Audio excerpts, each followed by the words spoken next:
继续关心新北市三重保警分局一个姓黄的警察在执勤的时，予一个驾独驶车的查甫人弄死，不幸殉职。新北市警察局有提议申请抚恤金，上报有2300万。也毋过，伫今年2月份，伫家人被盗坐值班台，予嫌犯驶车弄入去派出所，互车弄死胜诉的警察，警政署煞甲因公殉职，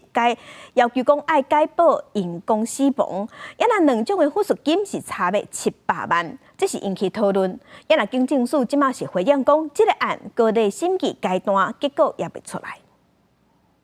新北市三重保警分局28岁姓黄的员警，13透早伫咧执行巡逻勤务时阵，予涉嫌驾毒的嫌犯开车速度正紧，弄到不幸死亡。新北市警局表示，依照警察人员因公伤亡慰问金发放办法，姓黄的员警伊为丧会当请领死亡慰问金1200万到1400万，佮加上警消安全基金300万，还有姓黄的员警相关护士加死亡给付等补助，差不多600到700万，护士金额至少2300万以上。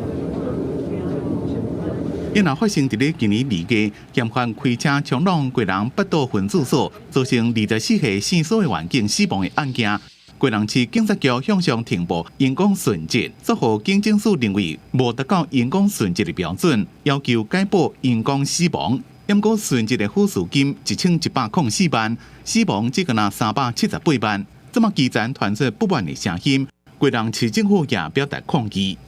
基隆市长谢国良对此表达严正抗议，希望警政署最终的审议结果能够符合民众与基层员警的期待。